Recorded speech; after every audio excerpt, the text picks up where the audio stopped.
Rain slicked the grand marble steps of the Harrington estate, ruining 3 months of careful stitching in seconds. Nora stood alone. Her escort's carriage had just rattled away into the fog, leaving her holding a damp velvet half-mask and a profound sense of humiliation. Before she could turn back to the muddy road, a man stepped from the shadow of the portico. He reached up, pulling away a gilded lion's visage. "Lucky me," he murmured. The interior of the hired coach smelled of damp straw, stale gin, and Arthur's nervous sweat. It was a sour, metallic odor that cut right through the expensive lavender water Nora had dabbed behind her ears an hour prior. Outside, the London sky had bruised into a deep, violently purple twilight before breaking open. Rain lashed against the small, cloudy window of the carriage. Every jolt over the cobblestone sent a sharp ache up Nora's spine. Her corset was laced a fraction too tight, an optimistic error made by her landlady, Mrs. Gable, who believed a 20-inch waist was the only thing standing between Nora and abject poverty. Arthur tapped his walking stick against the wooden floorboards. Tap, tap, tap.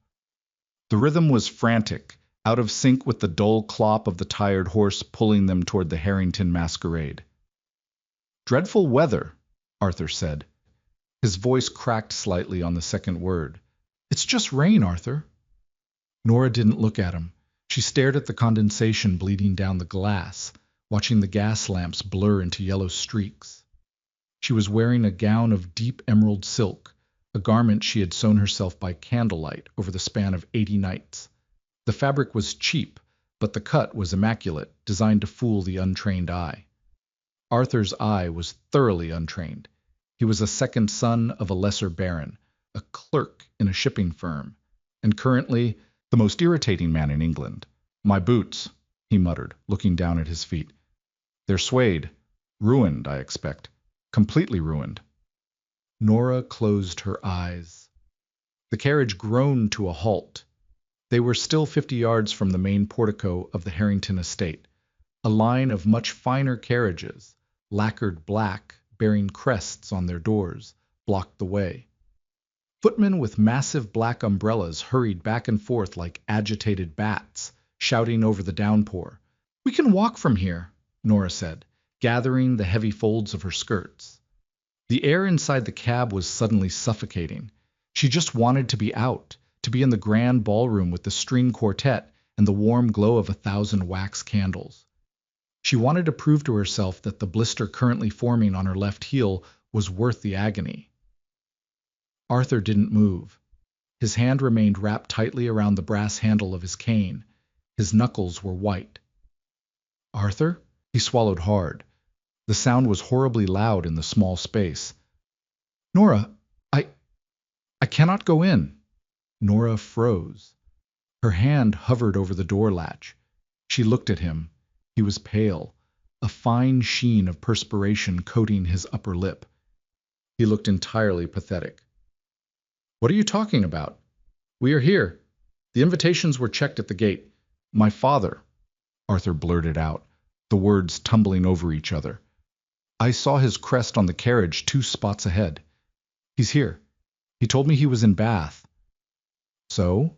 Nora asked, her voice dropping to a dangerous, flat calm. "So? Nora, be reasonable."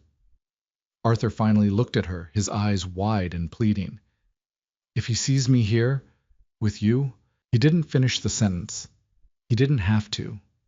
"With you, a seamstress, a nobody, a woman without a dowry, without a title, without anything but a sharp tongue and a desperate clawing ambition to not die in a boarding house." A heavy, suffocating silence filled the carriage, broken only by the relentless drumming of the rain.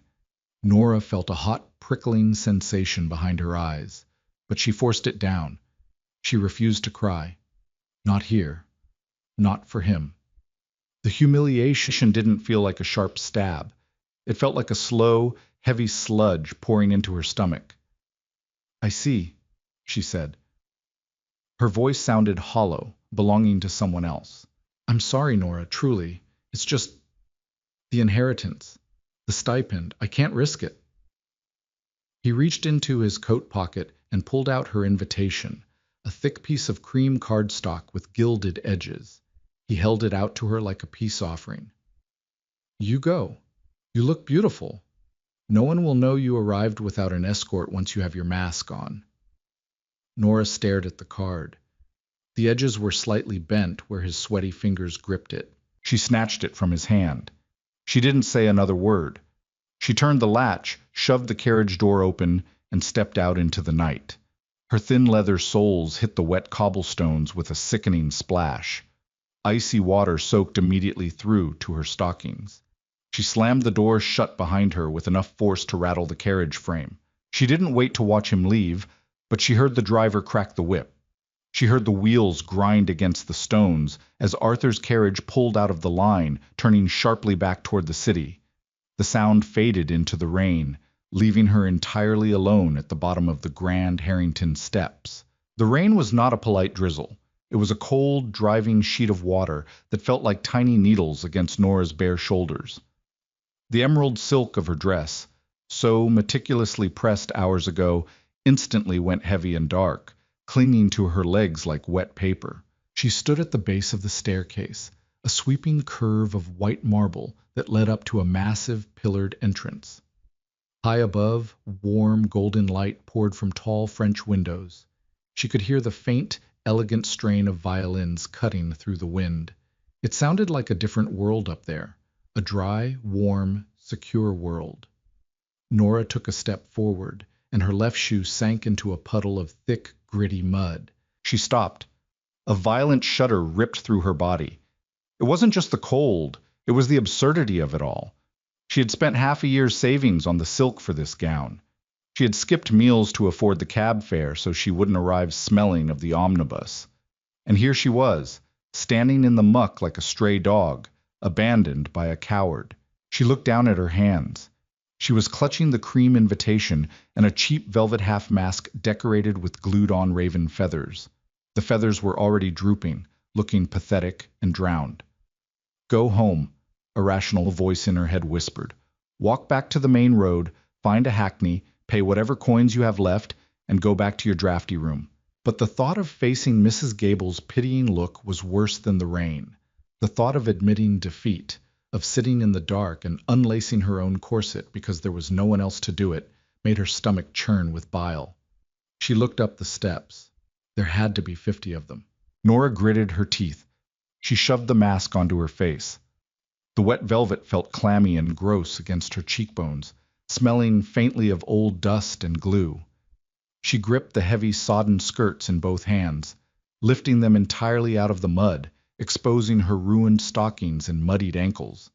She didn't care anymore. She began to climb. By the 10th step, her lungs were burning against the confinement of the whalebone stays. By the 20th step, the blister on her heel ruptured. A sharp, stinging pain flared with every movement, raw skin rubbing against wet leather. She paused on the 30th step, gasping for air. The portico was closer now. The massive stone columns offered a deep-shadowed overhang that shielded the upper landing from the rain. Torches sputtered in iron sconces against the walls, throwing wild, flickering shadows across the marble. Nora leaned against the stone balustrade. The marble was freezing, but it was solid. She dropped her skirts. They landed with a heavy, wet slap. She couldn't go in. The realization hit her like a physical blow. She looked down at herself. The hem of the beautiful emerald dress was caked in dark brown sludge. Her bodice was soaked, the cheap fabric turning translucent in patches. Her hair, which had been pinned into an intricate chignon, was rapidly unraveling, wet strands plastering to her neck and forehead. She looked like a drowned rat. If she walked into that ballroom, the footman would likely throw her out, invitation or not. The lords and ladies would point and laugh. It would be a social execution. Nora slumped against the balustrade, sliding down until she was sitting on the cold, wet step. The chill seeped immediately through her dress, into her bones. She pulled her knees to her chest, ignoring how the wet silk bunched and strained. She reached down, her fingers clumsy and numb, and unfastened the buckle of her left shoe. She pulled it off with a quiet grunt of pain. The heel of her stocking was stained with a small circle of blood. She sat there, holding the ruined shoe, the rain still misting over her from the wind. A strange, hollow numbness began to settle over her. The anger was burning out, leaving only an exhausted, hollow shell. Then she smelled it. It wasn't the smell of wet earth or the ozone of the storm. It was a sharp, distinct scent cutting through the damp air. Sandalwood, expensive Turkish tobacco, and the faint, peaty tang of fine Scotch whiskey. "I wouldn't recommend sitting there," a voice said. "The stone is porous. It holds the cold remarkably well." Nora gasped, her head snapping up. Her hand instinctively flew to her chest, her heart suddenly hammering against her ribs like a trapped bird. She peered into the deep shadows beneath the portico, near the heavy oak doors of the mansion. The space between two massive columns was pitch black, but as her eyes adjusted to the flickering torchlight, she saw a shape detach itself from the darkness. It was a man. He was tall, his shoulders broad beneath a heavy, dark overcoat that looked thick enough to stop a bullet. He stepped closer to the edge of the shadow, just where the torchlight kissed the stone. He was wearing a mask. It wasn't a cheap fabric thing like hers. It was a solid, molded piece of gilded leather, shaped into the fierce, snarling visage of a lion. The gold leaf caught the firelight, making the beast look alive. He was holding a cigarillo between two gloved fingers. The tip glowed bright orange as he took a drag. Nora scrambled to her feet, her bare left foot slipping slightly on the wet marble. She stood awkwardly, her weight shifted to her right leg, clutching her dirty shoe to her chest like a shield. "Who are you?" she snapped. Her voice was raspy, edged with panic and immediate defensive hostility. "Are you spying on me?" The man exhaled a thin stream of gray smoke. It plumed into the damp air and vanished. "Spying?" The voice was deep, resonant, and laced with a dry, gravelly amusement. "Hardly. I was here first. You are the one who chose to turn my quiet refuge into a ward for the damp and miserable." Nora's jaw clenched. The sheer arrogance of the tone made her blood run hot. "Forgive me," she spat, her cynical nature overriding her fear. "I didn't realize the steps of a stranger's house were reserved for your private brooding. I'll take my misery elsewhere." She turned to go back down the stairs, forgetting entirely about her bare foot. As she stepped down, her raw heel struck the stone. She let out a sharp hiss of pain, her knee buckling slightly. Before she could fall, the man moved. He crossed the distance between them with startling speed, abandoning the shadows entirely. He didn't grab her arm, a gesture she would have fought off, but simply stepped into her path, a solid wall of dark wool blocking her descent. Don't be an idiot," he said softly. Up close, the smell of sandalwood and scotch was intoxicatingly strong. He wasn't breathing heavily. He was perfectly calm. "You're bleeding, you're freezing, and if you go back down there, you'll catch pneumonia." Nora looked up at him. The lion mask was terrifyingly intricate, obscuring his entire upper face. Only his jaw was visible, square, shadowed with dark stubble, a small white scar cutting through the corner of his lip. "It's none of your business if I die of pneumonia," she said, though she didn't step back. Her teeth were beginning to chatter, betraying her bravado. The man looked down at her. He looked at her dripping hair, her ruined feathers, the muddy shoe clutched in her hand. He didn't look at her with pity, which she had braced herself for. He looked at her with a strange clinical curiosity, mixed with something else. "Irritation?" "No," he agreed, his voice dropping a register. "It isn't. But I have a profound distaste for watching people freeze to death in my general vicinity. It ruins the mood." Nora glared at the gilded lion. "You are terribly rude." "And you are terribly wet." They stood there in the mist, the tension humming between them like a plucked string. Nora felt completely unmoored. This wasn't how the wealthy men inside the ballroom behaved. They used flowery language. They bowed. They offered shallow compliments while staring at a woman's chest. This man spoke like a brick wall falling on you. "Who are you waiting for?" the man asked, his tone shifting, becoming slightly softer. "A carriage?" An escort. Nora swallowed the lump in her throat. The memory of Arthur's sweaty face flashed in her mind. He left, she said, the words slipping out before she could stop them. She hated how pathetic it sounded. She hated herself for admitting it. The man tilted his head slightly. The torchlight glinted off the lion's mane. He left you at the bottom of the steps? Yes. Why? Nora let out a bitter, breathless laugh. Because his father is inside, and I am... She gestured to her ruined dress with the hand holding the muddy shoe. Not someone a gentleman introduces to his father. She expected him to nod in understanding, to offer some hollow platitude about society's cruelty. Instead, the man brought his free hand up to his face. He gripped the edge of the gilded lion mask. Gentlemen, the man scoffed. It was an ugly sound, entirely devoid of humor. A man who leaves a woman in the rain because he fears his father's purse strings is no gentleman. He's a coward. With a swift, impatient motion, he pulled the mask away. Nora stopped breathing. She recognized him instantly. Everyone in London knew that face. It was splashed across the illustrated broadsheets, whispered about in the modiste shops, and gossiped over in every drawing room. Sebastian, the Duke of Westphal. He was not a conventionally handsome man. His features were too sharp, his nose slightly crooked from a riding accident years ago, his cheekbones harsh. But his eyes were striking, a pale, icy gray that looked incredibly tired. He looked older than his 30 years, weary down to the bone. His dark hair was slightly damp from the mist, unstyled and curling at the nape of his neck. His cravat was already undone, hanging loosely against a crisp white shirt. He didn't look like a duke. He looked like a man who had been pushed past his limit and was looking for an excuse to break something. He looked down at the gilded mask in his hand, then tossed it carelessly onto the wet marble step. It clattered loudly. He looked back at Nora, his gray eyes sweeping over her defiant, shivering form, taking in the cheap, ruined silk and the fierce glare she was giving him. A slow, wry smile touched the corner of his scarred lip. It wasn't a nice smile.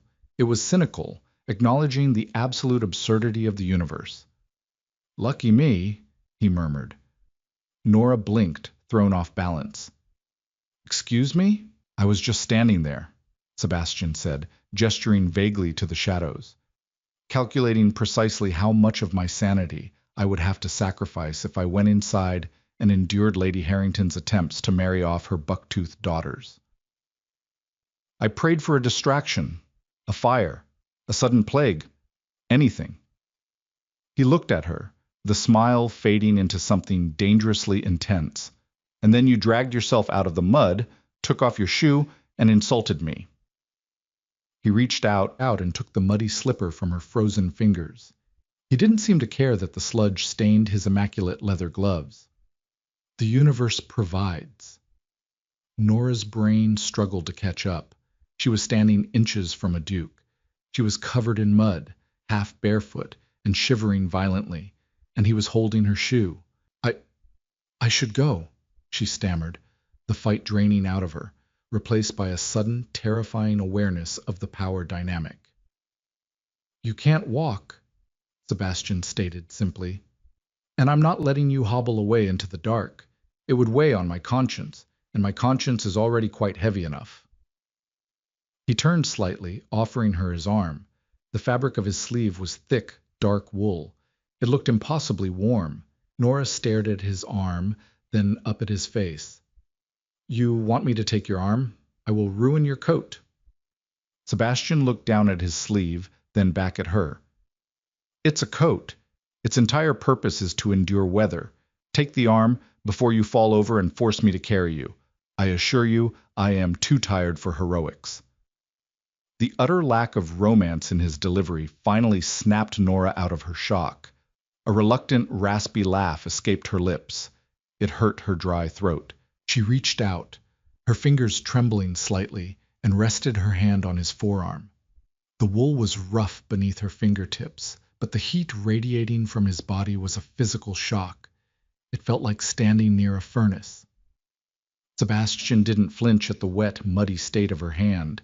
He simply adjusted his stance to support her weight. "Where are we going?" Nora asked as he slowly guided her up the final steps toward the portico. "Not inside. Please, I cannot let anyone see me like this." "God, no," Sebastian groaned, a sound of profound distaste. "If I bring you in there looking like a drowned woodland creature, the gossips will feast on us both for a decade. I have a carriage waiting round the back by the servants' entrance. The driver has strict instructions to keep a fire going." They reached the shadowed alcove where he had been standing. It was dry here, out of the wind. "Why were you hiding?" Nora asked. The proximity to him was scrambling her thoughts. She could smell the tobacco clinging to his coat, feel the steady, calm rhythm of his breathing beneath her hand. "I wasn't hiding," Sebastian said, his jaw tightening slightly. "I was retreating. There is a distinct difference." He stopped and looked at her. Really looked at her. His gray eyes flicked to the cheap, drooping feathers of her mask, to the dark patches on her bodice, to the blue tint of her shivering lips. "You made that dress, didn't you?" he asked quietly. Nora stiffened, her pride rearing up instantly. "How do you know that?" "The stitching on the bodice," he said, his gaze entirely analytical, not lecherous.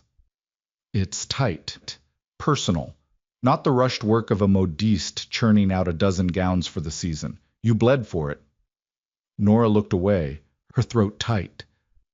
"And now it is ruined. By the mud and a coward." "Mud washes out," Sebastian said softly. The harshness in his voice was gone, replaced by a low, rumbling quiet. "And cowards are easily forgotten." He reached up, his gloved hand moving toward her face. Nora flinched, but his touch was shockingly gentle. His thumb grazed her cheekbone as he untied the ribbon of her mask. The damp velvet fell away. She felt completely exposed. Her face was bare, wet with rain, her makeup surely ruined. She expected him to look disappointed. Sebastian looked at her unmasked face in the flickering torchlight. His expression didn't change, but his eyes seemed to darken. He didn't offer a compliment. He didn't tell her she was beautiful. "You're freezing," he said abruptly, breaking the silence. He unbuttoned his heavy overcoat. Before Nora could protest, he pulled it off his shoulders and draped it over hers. The coat was massive on her. It fell past her knees, the heavy wool instantly blocking out the cold. It was still warm from his body, smelling intensely of him, smoke, spice, and male skin. It was the most comforting thing she had ever felt. Sebastian stood before her in only his waistcoat and shirt sleeves, the cold, damp air biting at him now. He didn't seem to notice. He looked down at the muddy shoe in his left hand, then at the gilded lion mask lying discarded on the ground. "Come along," he said, gesturing toward a narrow stone path that skirted the side of the grand house. "My carriage is this way, and there is a bottle of remarkably good scotch inside that I believe we both require." Nora pulled the lapels of his oversized coat tighter around her neck. She looked at the Duke of Westphal, standing in the cold in his shirt sleeves, holding a ruined lady's slipper. It was absurd. It was terrifying. And for the first time all evening, Nora didn't feel entirely hopeless. She took a step, leaning heavily on the stone wall, and followed him into the dark. Part 4. The peat and the sting. The gravel path behind the Harrington estate was slick with mud and dead leaves. With her right shoe on and her left foot bare, Nora's gait was a broken, uneven limp. The heavy wool of Sebastian's overcoat threatened to drag her down, its hem sweeping through the puddles she was too blind in the dark to avoid. Sebastian didn't try to hold her waist or offer hollow encouragements. He simply stayed a half step ahead, a solid shadow blocking the worst of the wind, his pace ruthlessly slow to accommodate her limp. A black carriage sat idling by the wrought iron service gates. It bore no crest. It was massive, sleek, and utterly anonymous, the horses stamping their hooves impatiently, their breath pluming in the icy air. A driver, bundled so thickly in a waterproof canvas he looked like a mound of tar, sat motionless on the box. He didn't turn his head as Sebastian wrenched the door open. "Get in!" Sebastian ordered, his voice flat. Nora grabbed the brass handle and pulled herself up. The moment she crossed the threshold, the sheer heat of the interior hit her like a physical blow. A small, ingenious brass brazier sat secured to the floorboards, glowing with low-burning coals. The air smelled of warm leather, beeswax, and that same sharp hint of sandalwood that clung to Sebastian. She collapsed onto the forward-facing bench. The squabs were stuffed with down, yielding instantly beneath her weight. It was so comfortable it almost made her want to weep. Sebastian climbed in behind her, pulling the door shut with a solid, heavy click that sealed out the noise of the storm. The carriage immediately lurched forward, its suspension so absurdly fine that the rutted gravel felt like polished glass. Nora huddled into the corner, pulling her wet, bare foot up onto the edge of the velvet seat. The sudden warmth of the cabin was having a catastrophic effect on her freezing body. As her skin began to thaw, a violent, uncontrollable shivering seized her. Her teeth clattered together hard enough to send shooting pains into her jaw. Beneath the heavy wool coat, her sodden emerald dress began to steam, emitting the pathetic odor of wet silk and cheap dye. Sebastian sat opposite her, stretching his long legs out in the narrow space. The firelight from the brazier cast deep shadows across his face, emphasizing the stark cut of his cheekbones and the weary droop of his eyelids. He didn't look at her immediately. Instead, he reached into a built-in mahogany cabinet beside his knee and withdrew a heavy crystal decanter and 2 squat glasses. The amber liquid sloshed as the carriage swayed. He poured a generous measure into one glass, the clink of crystal against crystal impossibly loud in the quiet space. He held it out to her. Nora stared at it. Her hands were shaking so badly she knew she would spill it. "Take it," he said softly. She reached out from the folds of the oversized coat, her fingers pale and trembling. As she took the glass, her knuckles brushed the side of his hand. His skin was warm, dry, and rough with calluses, not the soft hands of a gentleman who spent his days signing ledgers. She brought the glass to her lips and took a large swallow. The liquor hit the back of her throat like liquid fire. She choked violently, coughing until her eyes watered, bending forward as the burn scored its way down her esophagus to land like a hot coal in her empty stomach. Sebastian didn't laugh. He didn't even smile. He simply watched her cough, pouring a measure for himself and swallowing it neat, without a flinch. "It's an Islay malt," he said, as her coughing finally subsided into wet gasps. "It tastes like a burning hospital, but it will raise your core temperature faster than the fire." Nora wiped her mouth with the back of her wrist. He was right. The violent shivering was already beginning to ebb, replaced by a deep, radiating heat in her chest. The peaty, smoky taste lingered on her tongue, sharp and entirely unfamiliar. "Give me your foot," he said. Nora stiffened, pulling her knee closer to her chest. "It's fine." "Don't be tedious," Sebastian sighed, rubbing the bridge of his nose as if dealing with a stubborn child.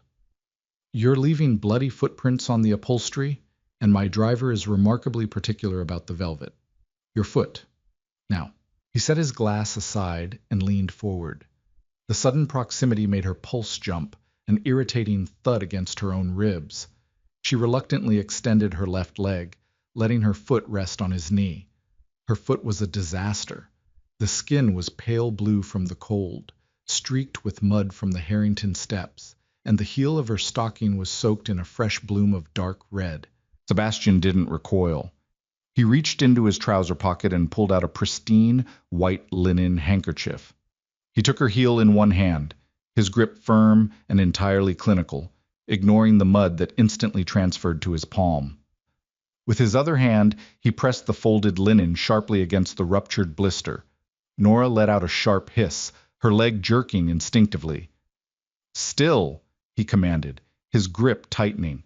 "It requires pressure." He held it there.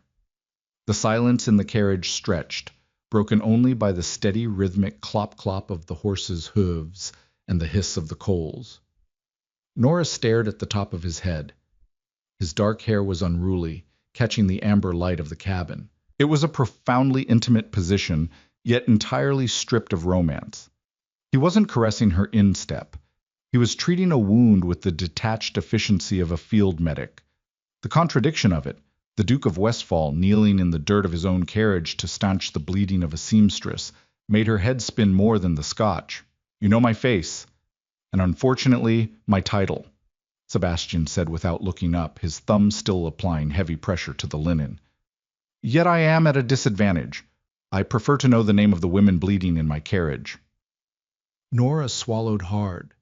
The urge to invent a name, a slightly better background, flared up and died instantly. He would see right through it. He seemed to see through everything. "Nora," she said quietly. Her voice was still raspy from the cold. "Nora Linley." Sebastian finally looked up.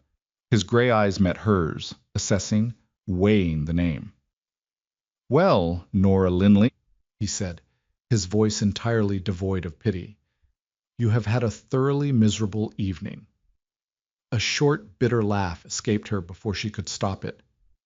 "You have no idea." Part 5. The Economics of Silk.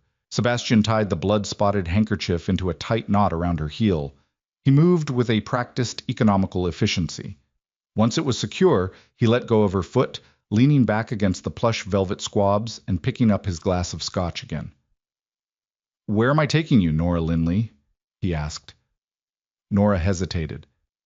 The warmth of the carriage and the burn of the whiskey were making her terribly tired. The adrenaline had burned out, leaving behind a heavy, aching shame. "Clerkenwell," she murmured, looking away, staring at the condensation building on the window glass. "Gable's boarding house on Miller Street." It wasn't a slum, but it was close enough to smell it on a windy day. It was a place of peeling paint, shared washrooms, and the constant, suffocating anxiety of next week's rent. She braced herself for the subtle shift in his posture, the polite withdrawal of the aristocrat realizing exactly how low he had stooped. Sebastian simply knocked on the wooden panel behind his head. A small slot opened. "Clerkenwell, Miller Street," he barked into the darkness. The slot snapped shut. The carriage took a sharp left turn, the iron-rimmed wheels grinding against the stones as they headed east, away from the grand mansions of Mayfair. He didn't make a comment about the address. He didn't ask what she did for a living. Her ruined hands, pricked with 100 needle scars, had likely told him already. "Your dress," he said suddenly, breaking the heavy silence. His eyes were focused on the dark, wet hem of the emerald silk spilling out from beneath his overcoat. "You said a coward ruined it. The man who left you." Nora crossed her arms over her chest, burying her hands deep into the oversized pockets of his coat. The wool smelled fiercely of him. "Arthur. His name is Arthur. And yes, he panicked because his father arrived." Sebastian took a slow sip of his drink. He looked genuinely intrigued, as if she were a puzzle he hadn't expected to find. "And why did that induce panic?" Nora bit the inside of her cheek. The truth was ugly and pragmatic. "Because Arthur is a second son who relies on a stipend, because I am a seamstress with no dowry, and because gentlemen do not marry the women who hem their shirts." "No," Sebastian agreed, his tone brutally factual. "They don't. They set them up in small flats in St. John's Wood and visit them on Tuesdays." Nora flushed hotly, a spark of pure anger cutting through her exhaustion. "I'm not a Tuesday woman," she snapped, her spine stiffening. Sebastian's eyes narrowed slightly, catching the firelight. He looked at her with a newfound sharpness. "Clearly, you were aiming for the altar. The masquerade was a calculated risk, a chance to be seen as an equal just for a night behind a mask." He was dissecting her ambition, laying it bare on the velvet cushions between them.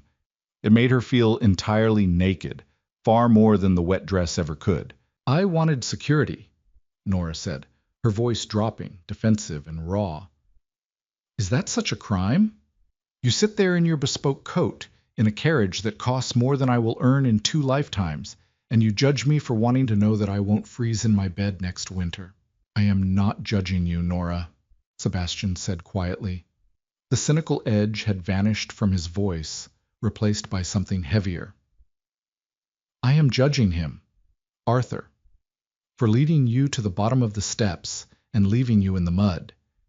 If a man makes a promise, he stands by it, regardless of the cost to his inheritance. He swirled the remaining amber liquid in his glass. Security, he muttered, the words sounding like ash in his mouth.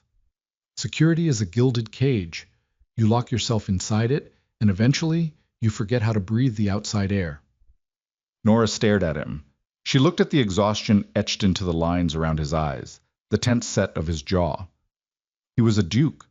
He possessed everything she had ever dreamed of, everything she had sown late into the night to try and touch, just for a second, and he looked like he was slowly starving to death.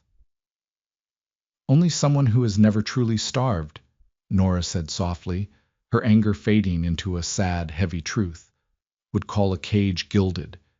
To the rest of us, it's just a roof. Sebastian stopped swirling his glass. He looked at her, his gray eyes stripping away the layers of damp silk and wool, seeing the bruised, exhausted woman underneath. For a long moment, the silence between them was thick, charged with an uncomfortable, profound understanding. They were on opposite ends of the world, yet sitting in the exact same dark. "Touché," he murmured. He downed the rest of his scotch and set the glass aside. The carriage rattled as it crossed the invisible boundary line of the city. The smooth roads of the wealthy districts gave way to the uneven, pothole-ridden streets of Clerkenwell. The smell of the air outside changed, seeping through the cracks of the door, coal smoke, damp brick, and the sour tang of the river. Nora slumped back into the corner, the adrenaline completely gone. The motion of the carriage, the heavy heat of the brazier, and the alcohol were pulling her under. Her eyelids fluttered, impossibly heavy. She didn't want to fall asleep. She didn't want to let her guard down in front of a man who could ruin her with a word. But as the carriage swayed over a particularly deep rut, she tipped sideways. Her shoulder hit the hard wood of the window frame. Before she could right herself, a hand caught her arm. Sebastian pulled her gently, deliberately away from the window. He didn't say a word.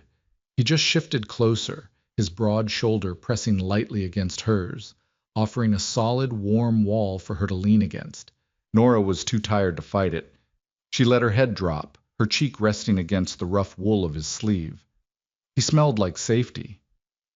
It was a terrifying illusion, but for right now, in the dark, she let herself believe it. Part 6. The Mud and the Stoop. The carriage rolled to a heavy, groaning halt. Nora jerked awake, her heart spiking in sudden panic. She blinked against the dim light, disoriented. She was slouched against Sebastian, her face buried in the crook of his shoulder. She pulled back instantly, her face burning, acutely aware of the damp patch her wet hair had left on his crisp white shirt. "I apologize," she stammered, wiping her mouth, terrified she had drooled on a duke. "You were asleep for 20 minutes, Sebastian said. His voice was a low, rough rumble. He hadn't moved. He was looking out the small window. "We are here." Nora looked out.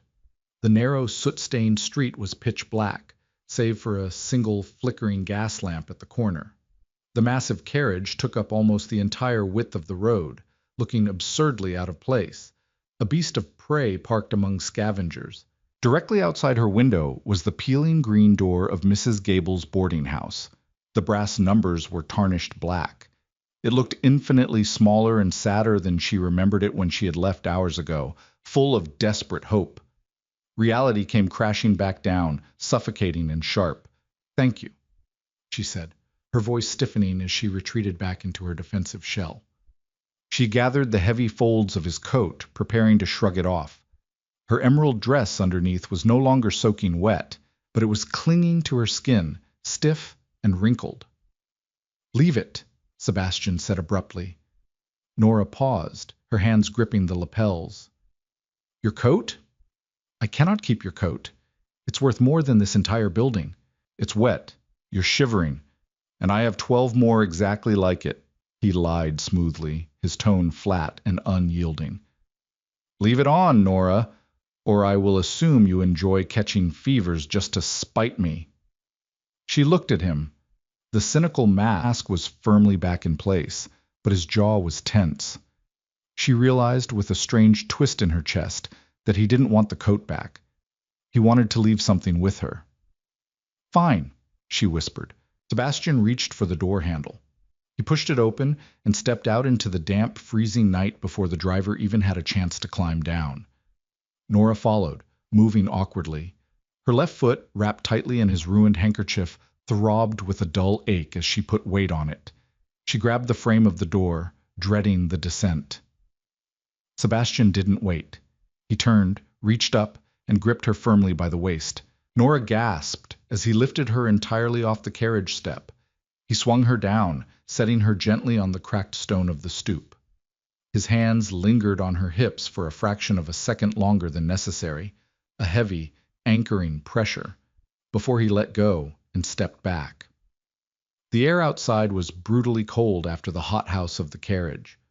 The rain had stopped, but a thick, wet fog was rolling in off the Thames, coating everything in a greasy layer of damp.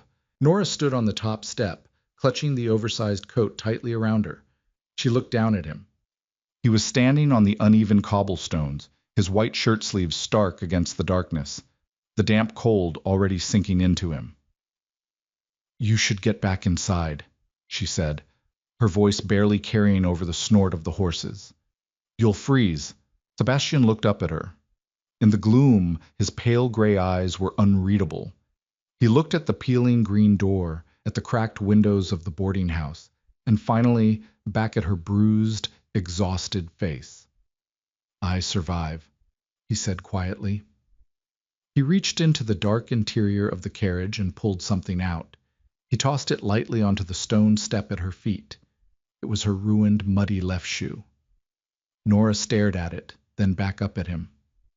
"You kept it." "Collateral," Sebastian murmured, the corner of his mouth ticking up in a shadow of a smirk.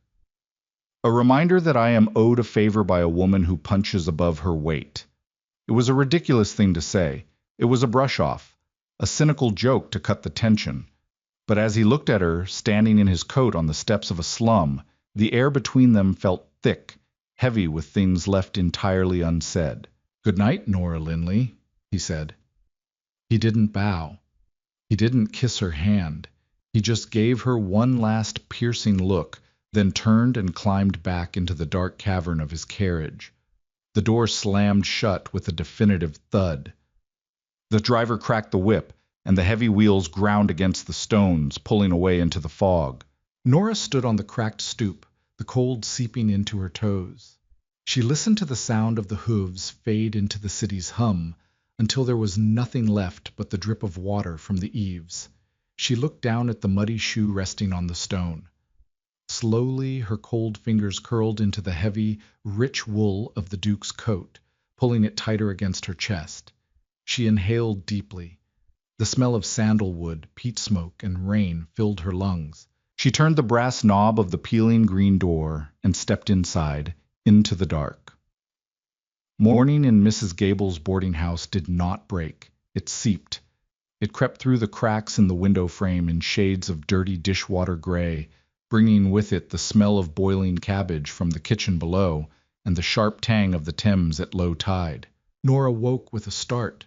Her left foot throbbed, a dull, rhythmic ache pulsing against the rough wool blanket. For a split second she thought the previous night was a fever dream. The rain, the coward in the carriage, the muddy steps, the Duke. Then she turned her head. Draped over the single, rickety wooden chair in the corner of her room was the coat. In the harsh, unforgiving light of day, it looked even more massive, an alien artifact of wealth deposited into her squalid reality. The dark wool seemed to suck the meager light from the room. Nora threw off the thin blanket and stood, wincing as her heel took her weight. She limped over to the chair. The coat was dry now, but the hem was stiff with dried mud. She brought the lapel to her face. It still smelled of him. Sandalwood, cold rain, tobacco. A hard knot formed in her throat. She couldn't keep it. It was a joke to him, a cynical gesture of pity from a man who could afford to throw away bespoke garments. But in Clerkenwell, a coat like this was dangerous. If Mrs. Gable saw it, the rent would double. If a thief saw it on the street, she'd be knifed for the brass buttons alone. It took her 3 days to clean it.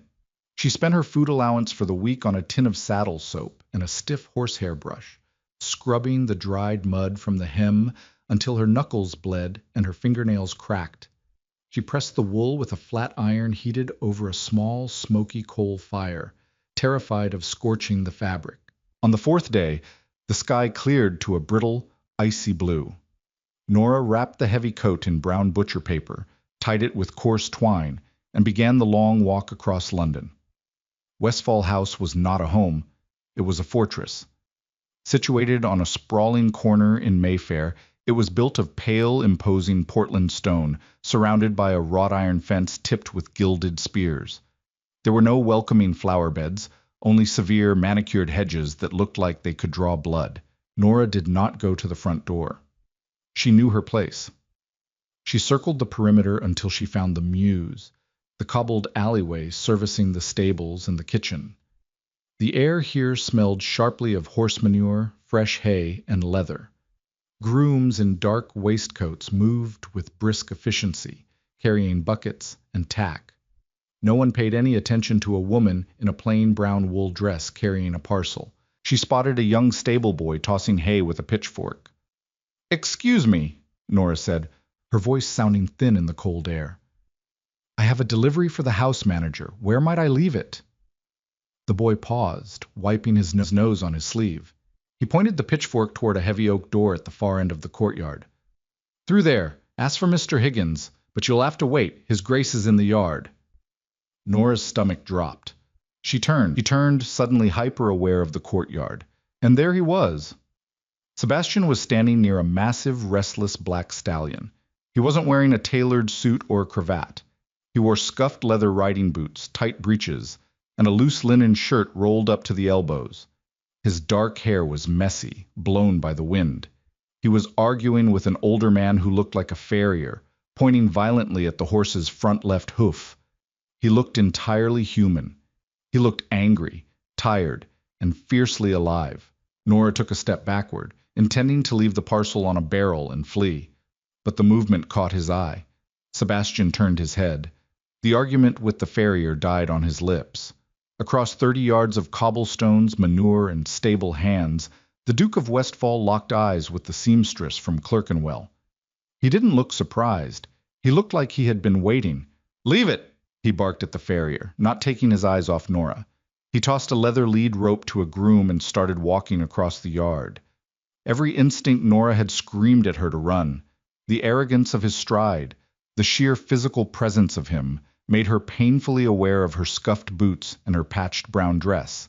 But pride pinned her to the spot. She clutched the paper parcel tighter to her chest, lifting her chin. He stopped 2 feet in front of her. He smelled of horse sweat, leather, and that underlying hint of tobacco. Up close, in the sunlight, the scar on his lip was stark white. "You walk with a limp," he noted. His voice was a low rasp, cutting through the noise of the stables. "The blister became infected," Nora said coldly. "It is healing." Sebastian's gaze dropped to the bulky brown parcel in her arms, a muscle feathered in his jaw.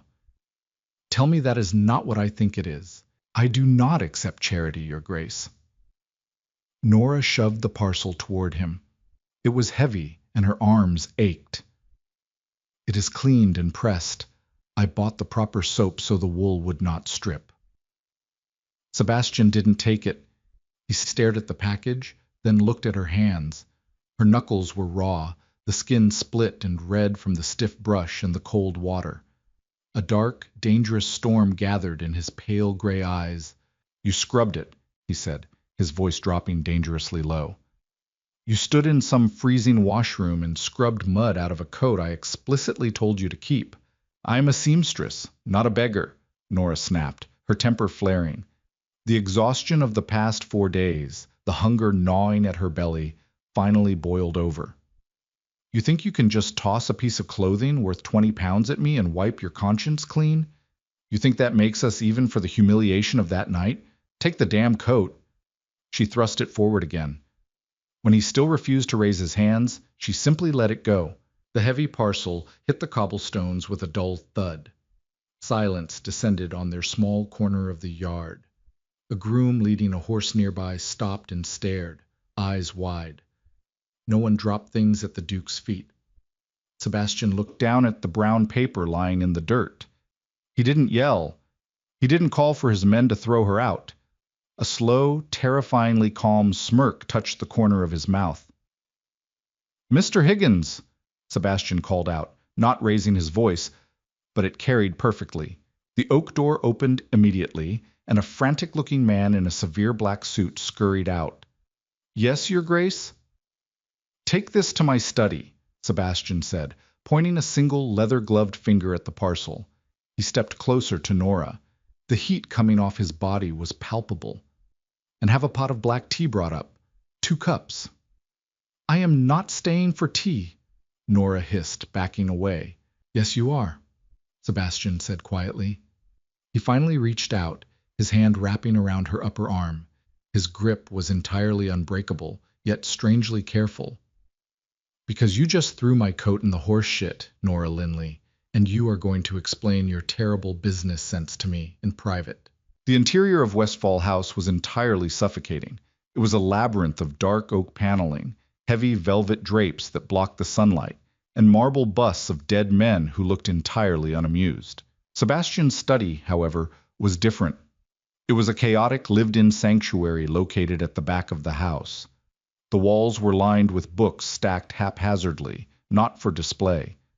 The massive mahogany desk was buried under architectural blueprints, unsealed letters, and a half-empty crystal decanter of the same brutal scotch from the carriage. The room smelled of old paper, cold ash from the fireplace, and ink. Sebastian released her arm the moment he closed the heavy door, shutting out the oppressive silence of the mansion. He walked behind the desk, stripping off his leather gloves and tossing them onto the blueprints. "Sit," he commanded, gesturing to a worn leather armchair opposite the desk. Nora remained standing near the door, her hands clenched at her sides. "I have nothing to say to you. I returned what was yours." "You returned a symbol of my arrogance," Sebastian countered, leaning his palms flat against the desk. The exhaustion she had seen on the night of the masquerade was back, etching deep lines into his face. "And in doing so, you displayed an arrogance that rivals my own. Do you have any idea what it costs to buy your kind of pride?" "It costs nothing. It is all I have left." "It costs you meals," he shot back, his eyes flashing. "It costs you coal for your fire. You have needle pricks up and down your thumbs, Nora.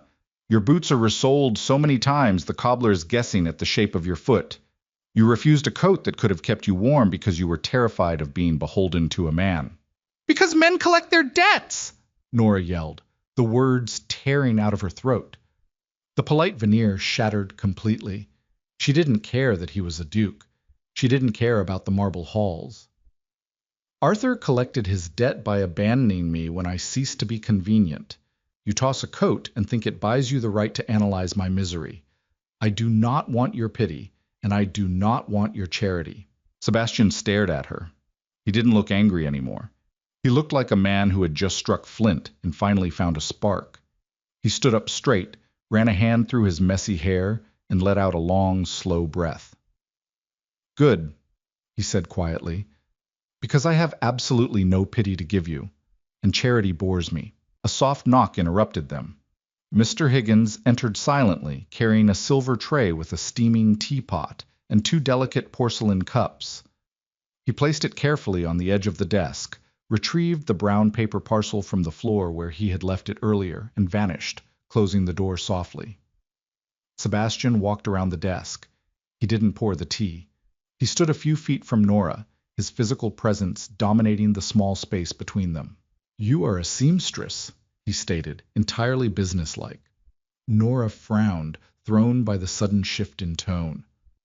"Yes, a skilled one. The stitching on that ruined emerald monstrosity you wore was structurally flawless, even if the fabric was an insult to the eye." Nora's jaw dropped slightly. "Are you critiquing my gown while trying to make a point?" "I am stating a fact." He crossed his arms over his broad chest. My mother, the late Duchess, was a hoarder of antique tapestries and ceremonial garments. She stuffed them into the east wing of this tomb for 30 years. The roof leaked last winter. The rot has set in. Nora's professional curiosity twitched against her will. Antique textiles were notoriously difficult to salvage. They required a forensic understanding of weave and dye. The estate manager wanted to burn them, Sebastian continued, his voice devoid of sentiment. But they are historically significant and, unfortunately, legally entailed. I need them restored, catalogued, and repaired. The women my manager hires take one look at the damp, complain about the dust, and quit within a week. He took a step closer. The smell of horse and leather was overwhelming. I need someone who isn't afraid of dirt, he said, looking pointedly at her patched dress. Someone who understands how to salvage ruined things. Someone too stubborn to quit. Nora stared into his gray eyes. She was looking for the trap. A man of his wealth could hire the finest restoration firms in London. He didn't need a boarding house seamstress. Why me? She asked, her voice a defensive whisper. Because, Sebastian said softly, the cynical edge returning to his smile. You are the only woman I have met in 10 years who looked at me and saw a brick wall instead of a bank vault. You don't want me, you want security. He walked back to the desk, picked up a heavy brass pen, and scribbled something on a blank piece of parchment. He turned it around and slid it toward the edge of the desk. Nora hesitated, then stepped forward and looked down. It was a sum, a number written in sharp, aggressive black ink. It was enough money to buy Mrs. Gable's boarding house outright, evict Mrs. Gable, and live comfortably for 5 years. That is the contract for 6 months of work, Sebastian said, watching her face. You will be an employee of the estate. You will have a workshop in the East Wing. You will not be a Tuesday woman. You will be my salvation from a rotting inheritance, and in exchange, you will never have to worry about freezing in your bed again. Nora felt the floor tilt beneath her feet. The number on the page was a lifeline thrown into a drowning sea. This is absurd, she choked out, fighting the urge to pick up the paper. You're doing this out of guilt, over the coat, over the steps. I do not feel guilt, Nora, he said flatly. I feel utility. You're useful. I am wealthy. It is a transaction entirely devoid of romance, which should suit your cynical heart perfectly. Nora looked at the Duke of Westphal. She looked past the title, past the scuffed riding boots, and the harsh scar on his lip. She saw a man who was deeply, fundamentally exhausted by the masquerade of his own life, offering her a way out of hers. It wasn't a fairy tale. It was a brutal, pragmatic bargain struck in a room that smelled of ash and old mistakes. She reached into the deep pocket of her brown wool dress. Her fingers brushed against a small, stiff object. She pulled it out and tossed it onto the desk, right on top of the parchment with the exorbitant sum. It was her ruined, muddy left shoe, the one he had kept in the carriage, the collateral. Sebastian looked down at the shoe, then slowly raised his eyes to meet hers. A genuine, unguarded spark of amusement lit up his pale gray eyes. It completely transformed his face, making him look young, shedding the heavy mantle of the dukedom for a fleeting second. I keep my debts paid, Nora said, her voice steady, the tremor finally gone. I will take the job, Your Grace, but I require a proper contract, signed and witnessed, not a number scribbled on scrap paper. Sebastian picked up the muddy shoe. He turned it over in his large, calloused hands, ignoring the dirt flaking onto his pristine desk. A hard bargain, he murmured. He didn't look angry at her insolence. He looked thoroughly entertained. You will start on Monday. And Nora? She paused, her hand hovering near the brass doorknob. Yes? He set the shoe down next to the crystal decanter. Do not ever wear emerald green again. It makes you look like a tragic piece of upholstery. Stick to dark colors. They suit your disposition. Nora let out a sharp, genuine laugh. It shocked her. It sounded rusty, unused to the air. I will keep that in mind, Your Grace, and perhaps you should learn to mend your own coats. Your tailor is overcharging you for those seams. She opened the door and stepped out into the dark, heavy hallway. The marble busts still looked unamused. The velvet drapes still stifled the light. But as Nora walked toward the servants' exit, the limp in her left step felt a little less pronounced. The fear wasn't gone. The world was still cold, and Clerkenwell was still waiting for her. But she wasn't walking back into the dark, empty-handed. She had a contract. She had a purpose. And as she stepped out into the crisp, biting sunlight of the Mews, leaving the Duke of Westfall standing in his messy study with her muddy shoe, Nora realized something entirely terrifying. She was looking forward to Monday. If you loved this raw, slow burn tension, hit that like button and subscribe for more grounded, emotional, historical dramas. Did Nora make the right choice standing up to the Duke, or was she playing with fire? Let me know your thoughts in the comments below. Share this video with a friend who loves their romance with a heavy dose of realism and no cliché fairy tales. Don't forget to ring the bell so you never miss a chapter.